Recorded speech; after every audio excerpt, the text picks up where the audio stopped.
एक साधक ने कर्मों की संगति बिठाने की एक घटना बताई। उसने कहा, सन 1971 के पूर्व भी वह माता पिता आदि की सेवा किया करता था, लेकिन उस सेवा में न श्रद्धा थी न भाव था। अचानक एक दिन श्री राम प्रभु का आदर्श याद आया और उसी दिन से उसने माँ को देवी एवं पिता को देवता मान लिया।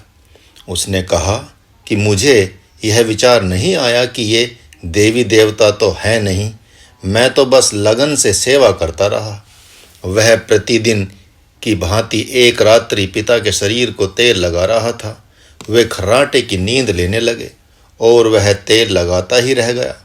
मुर्गे ने बांग दी और पिता जग गए। उन्होंने कहा, भोर हो गया क्या? उसने सिर झुका लिया।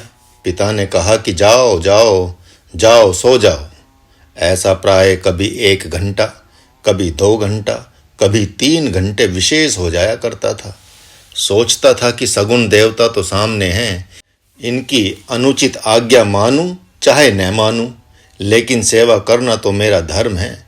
इस प्रकार माता पिता की सेवा करता गया, जिसका परिणाम हुआ कि 9 महीने होते होते बहुत कुछ उपलब्धि हो गई।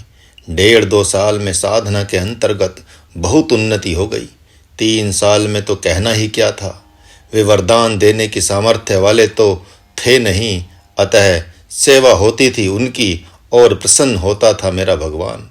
वह ऐसा प्रसन्न हुआ कि सहजता से संन्यास दे दिया। फिर मैंने घर बार की तरफ मुड़कर नहीं देखा। कोई यह निश्चित नहीं है कि सेवा से जीव अर्थात माता पिता प्रसन्न ही हो जाएगा। हाँ, भगवान अवश्य प्रसन्न हो जाएगा, क्योंकि मौलिक रूप में उनकी आत्मा वही तो है। इस प्रकार जिस कर्म को आप विवशतावश करते आए हैं, स्वार्थवश करते आए हैं, उसी कर्म को भगवान की कामना से करने लगें तो कुछ ही वर्षों में या तो घर में ही ज्ञान योग की प्राप्ति हो जाएगी या संन्यास आश्रम में संन्यास फलित हो जाएगा। यदि आपने मोहवश कर्म का त्याग कर दिया है तथा सन्यासी बन गए हैं तो वह संन्यास फलित नहीं होगा। बाहर से भले ही आप सन्यासी बन गए हैं, लेकिन भीतर से आप गृहस्थ ही हैं। महाराज से एक साधक मिला। देखने में लगता था कि कितना बड़ा सन्यासी है। उसने कहा कि किसी तांत्रिक ने मेरे ऊपर जादू टोना कर दिया है। महाराज ने कहा, कैसे जाना आपने? उसने कहा, ज्योतिषी ने बताया। महाराज ने कहा, अरे राम राम राम, अब तो हिमालय ही भागना पड़ेगा। अरे आत्मानंद, रामानंद, अरे आओ सब, इधर आओ। देखो, गंगा जी के किनारे रहने वाले सन्यासी को भूत लग गया है। इनके भूत को भगाओ। ये कर्म कांड से भूत को भगाना चाहते हैं। सन्यासी और भूत, सन्यासी और ऐसी विडंबना। उस साधक से महाराज ने कहा कि हे सन्यासी देवता, आपने तो एक झटके में सद्गुरु एवं माँ गंगा की शक्ति सामर्थ्य को भूत के सामने किनारे कर दिया। इनसे तो आपका भूत ही बलवान हो गया। ऐसा सुनकर तो लाज को भी लाज आ जाएगी।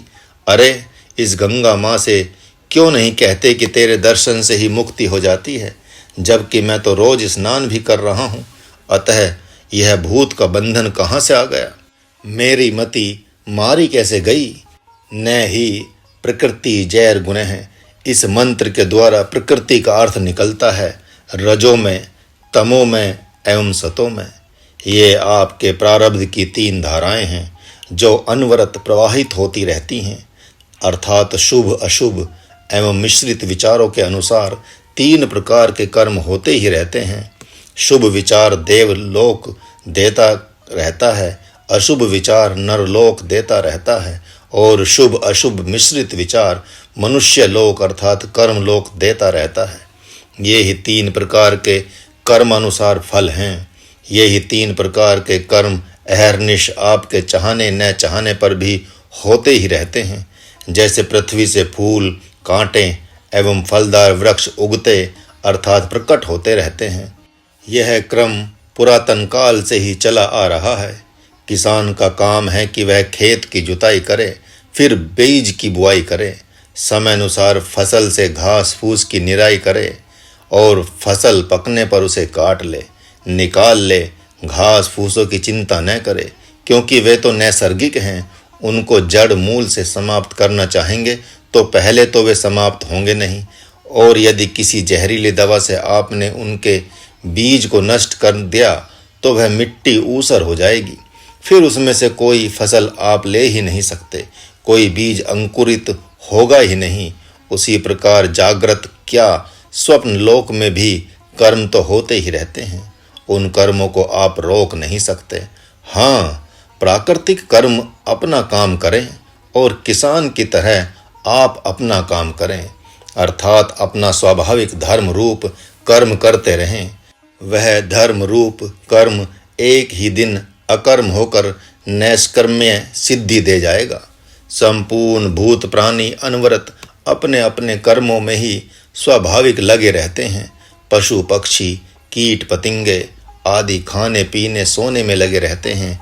यही नहीं, सभी एक दूसरे के लिए काल भी हैं। आप चाहे भले अकर्मण्य हो जाएं, लेकिन आपका शरीर तो बड़ा छोटा दुबला पतला जवान बूढ़ा होता ही रहता है। वह बैठा कहाँ है? नींद आ रही है, वह बैठी नहीं है। जागृत अवस्था बैठी नहीं है, सुषुप्ति अवस्था बैठी नहीं है, विचार बैठे नहीं हैं। तो फिर आप ही बैठने का ढोंग क्यों कर रहे हैं? आपका बैठना भी तो कर्म करने जैसा ही है। ऐसा समझ बूझकर आप आत्मचिंतन रूप कर्म में लग जाएं। और भी इन्हीं मंत्रों को भगवान विस्तार से बता रहे हैं। कर्मेंद्रियों को रोककर जो शब्द स्पर्श आदि विषयों का सेवन मन से करता रहता है, वही पाखंडी एवं ढोंगी कहा जाता है। ठीक इसके विपरीत जो मन के द्वारा इंद्रियों को वश में करके अर्थात इनसे अनासक्त होकर समस्त इंद्रियों द्वारा निष्काम कर्म करता है, वही बुद्धिमान पुरुष सर्वश्रेष्ठ कर्म योगी कहा जाता है। कर्मेंद्रियों में यहाँ आँख, कान, नाक, जीभ, त्वचा, मन, बुद्धि, चित्त तथा अहंकार को लेना चाहिए। साधना के 4 चरण होते हैं, जिसमें भगवान प्रथम चरण में कर्मों को शरीर से नहीं मन से ही करने को कह रहे हैं। यह दैवी शरीर 2 भागों में बटा हुआ है, एक स्थूल एवं दूसरा सूक्ष्म। स्थूल इंद्रियों सहित स्थूल शरीर एक भाग तथा मन सहित बुद्धि, चित्त और अहंकार मिलाकर दूसरा भाग। सभी जानते हैं कि आँख का काम है देखना, कान का सुनना, नाक का सूंघना, जिह्वा का रस लेना, त्वचा का सर्दी गर्मी का अनुभव करना अर्थात स्पर्श करना। इसी प्रकार मन का मनन करना, बुद्धि का चिंतन करना, चित्त का ध्यान करना, अहंकार का मैं और मेरा, तू और तेरा रूप अशुद्ध ज्ञान को स्वीकार करना अर्थात अज्ञान को धारण करना। जिस दिन से आप में आत्म जिज्ञासा अर्थात ब्रह्म जिज्ञासा प्रकट हो जाए, चाहे किसी संत के संसर्ग से या सहज ही अपने आप हृदय से, तो किसी के पास उसे प्रकट न करें।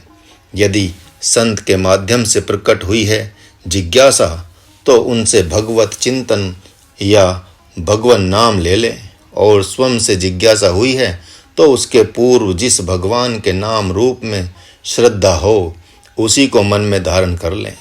जैसे किसी को राम, किसी को कृष्ण, किसी को शिव, किसी को विष्णु, किसी को दुर्गा, किसी को गुरु में प्रीति स्वाभाविक होती है। अतः जिसको जिसमें प्रीति हो, उसी के नाम का मन से स्मरण करना प्रारंभ कर दे, अर्थात धीरे धीरे जप प्रारंभ कर दे। जप से थकान हो, उबान हो तो उसी नाम एवं रूप का चिंतन करें। यदि उससे उच्चाटन हो तो उसी के रूप को, उसकी लीला को स्मरण करें तथा मैं उन्हीं का हूँ। अब किसी का मैं न पुत्र हूँ, न पिता हूँ, न मित्र हूँ, न वैरी हूँ। सब भगवान के हैं और मैं भी भगवान का ही हूँ। इस प्रकार मन, बुद्धि, चित्त आदि का कर्म चाहे तो आप करते भी रहें और कोई जाने भी नहीं। 100 में से 95 कर्म ऐसे हैं जिनमें मन, बुद्धि, चित्त की उपयोगिता है ही नहीं। जैसे खाना पीना, सोना जागना, गप करना, हंसी करना, समाचार पूछना, रोटी पकाना, चारा काटना, हल जोतना, गाड़ी चलाना, कसरत करना, नहाना धोना, शौच करना, बर्तन मांजना, झाड़ू लगाना, तेल साबुन लगाना, कंघी करना, किसी बड़े बुजुर्ग एवं माता पिता की सेवा करना, कहीं यात्रा करना इत्यादि इत्यादि। अतः आँख, कान, हाथ, पाँव आदि से इन कर्म को करते रहें तथा मन में भगवान के नाम का जप करते रहें। किसी को जनाए नहीं, बतावे नहीं। फिर देखें कि कुछ महीने में जप स्वाभाविक हो जाएगा। जब मन का पेट जप से भरेगा तो उस रूप का चिंतन स्वाभाविक होगा। कुछ महीने में वह रूप सपने में भी आना प्रारंभ कर देगा। उसके उपरांत तो एक ऐसा दिव्य चमत्कार होगा कि आप देखते रह जाएंगे। वह क्या, सद्गुरु मिल जाएगा। उसके उपरांत तो भगवान से विशेष प्रीति हुई कि माता पिता एवं अन्यान्य स्वजनों से बिना प्रयास मोह अर्थात राग समाप्त हो जाएगा। अब सद्गुरु से प्रेम होते ही उससे आत्मचिंतन की कला सीख लें तथा उसी की अध्यक्षता में आत्मचिंतन का प्रयोग प्रारंभ करें। आत्मचिंतन का प्रयोग क्या है, यदि ऐसा आप पूछते हैं तो देखें, जब उनसे बता दिया है कि आप आत्मा हैं, आप अकर्ता हैं, प्रारब्ध ही इंद्रियों द्वारा कर्म करता रहता है, तो बस आप वहाँ भी प्रथम अवस्था में स्थूल इंद्रियों से कर्म होने दें और ऐसी धारणा बना लें कि मैं तो करता हूँ ही नहीं। यही नहीं, सर्दी गर्मी सुख दुख मान अपमान को सहन करने का प्रयत्न करें तो थोड़ी सी सजगता में ये सब शरीर के बाहर बाहर काम करते हुए प्रतीत होंगे। इस प्रकार करते करते जब कुछ वर्ष बीत जाएं, तब आप लोगों की दृष्टि पथ में आते हैं तो हानि नहीं है। कैसे? ऐसे कि उस समय स्थूल कर्मों से अरुचि स्वाभाविक ही होगी। वैसी अवस्था में व्यवहार में कमी भी आएगी। लोग फिर चिढ़ें तो चिढ़ते रहें, दुखी हों तो दुखी होते रहें। अब तो ज्ञान ध्यान और विज्ञान की बरसात प्रारंभ हो जाएगी। लेकिन जब तक यह सिद्धि न मिल जाए तब तक आप प्रकट ही न करें कि मैं जप तप योग भी करता हूँ। अन्यथा प्रारंभ में ही आपके प्रदर्शन प्रारंभ कर दिया तो हाय लग जाएगी, नज़र लग जाएगी। फिर तो आप बातूनी ज्ञानी होकर ढोंगी पाखंडी हो ही जाएंगे। आध्यात्मिक साधना में प्रदर्शन ही तो बाधक है। जब तक आप अपनी निष्कामता की स्वयं परीक्षा नहीं कर लेते तब तक आप कैसे कह सकते हैं कि मैं भगवान का हूँ? उसकी जांच कैसे होगी? यदि ऐसा पूछते हैं तो इसका उत्तर है कि आपका प्रिय असमय में मरेगा, लेकिन आपके चित्त में अंश मात्र भी विषाद नहीं होगा। आपकी प्रिय वस्तु का नाश होगा किंतु थोड़ा भी विषाद नहीं होगा। आपका अकारण अपमान होगा परंतु झुंझलाहट नहीं आएगी। कोई कोई आपको सताएगा पर आपको उनसे द्वेष नहीं होगा। जब ऐसी सिद्धि मिल जाए तब घोषणा कर दें कि मैं एकमात्र भगवान का हूँ। फिर भगवान आपको ढोंगी पाखंडी नहीं कहेंगे। महाराज के गुरुदेव प्राय एक कथा कहा करते थे। इस कथा से ढोंग एवं पाखंड क्या है इसे समझने में सुगमता हो जाएगी। एक मंदिर में एक पुजारी नित्य प्रति भगवान का पूजा पाठ किया करता था, आरती उतारा करता था। ठीक मंदिर के सामने ही कुछ दूरी पर वेश्या का मकान था, जिसके पास चाहे जब उसके ग्राहक आया जाया करते थे। उसके उन ग्राहकों को उसके पास जाते हुए पुजारी देखता था। देखते देखते उसके मन में वेश्या याद आने लगी। वह सोचने लगा कि ओह, आज इस भगवान की मूर्ति का पुजारी नहीं होता तो मैं भी इस वेश्या का भक्त होता, ग्राहक होता। उधर जब भगवान की आरती होती, घड़ी घंटा नगाड़े बजते तो वेश्या खिड़की के पास से देखकर आनंद मग्न हो जाती। आंखों से आंसू बह चलते और सोचती, ओह मैं भी क्या अभागिन हूँ, इस दुर्भाग्य की कोई सीमा नहीं है। आज वेश्या नहीं होती तो मैं भी भगवान के सामने जाकर उनकी आरती उतारती। यही मन से सोचने का नित्य का क्रम दोनों का हो गया था। संयोग ऐसा आया कि दोनों के प्राण पखेरु एक ही दिन एक ही मुहूर्त में उड़ गए, निकल गए। दोनों का 16वें दिन भंडारा हुआ। भंडारे के समय एक सिद्ध संत आए और वेश्या के भंडारे की तरफ जाने लगे। लोगों ने कहा, महाराज महाराज, आपका भंडारा यहाँ मंदिर के पास है। संत ने पूछा, क्यों? लोगों ने कहा, इसलिए कि पुजारी जी का यही भंडारा है। संत ने पूछा, कैसा पुजारी? कौन पुजारी? इस मंदिर का पुजारी। लोगों ने कहा। संत ने कहा, इस मंदिर के भगवान की पुजारिन तो वह थी जिसे आप सब वेश्या समझते हैं। बहुत तर्क करने पर संत ने दोनों पक्षों के एक एक व्यक्ति को ध्यान में बिठाकर योग बल से दिखाया कि वेश्या स्वर्ग में एक सिंहासन पर बैठी है। दिव्य देवतागण उसका स्वागत कर रहे हैं। संपूर्ण ऐश्वर्य वहां उपस्थित हैं। वहीं एक कोने में सामने ही नरक कुंड में पुजारी जी गोते लगा रहे हैं। दोनों भक्तों का ध्यान टूटा और उन्होंने संत से पूछा, ये क्या महाराज, ये क्या? संत ने कहा, हाँ, वेश्या नित्य मन से भगवान के पास रहती थी, तन से विवशतावश वेश्यावृत्ति करती थी। बाद में तो उसने वेश्यावृत्ति भी छोड़ दी थी तथा ये पुजारी जी मन से वेश्यागामी ही हो गए थे, जिसका परिणाम आप सबके सामने है। स्वयं महाराज सन 1993 में अपने गुरुदेव के साथ गाड़ी द्वारा हिमाचल से सासाराम जा रहा था। रास्ते में अयोध्या में विश्राम हुआ। सुबह जल्दी चलना था। स्नान आदि के उपरांत गुरुदेव ने कहा, जल्दी चलना है ना, इसलिए यदि मंदिर आदि जाना है तो जाकर देखाओ। अतः लाओ, आज गीता जी का पाठ मैं ही कर देता हूँ।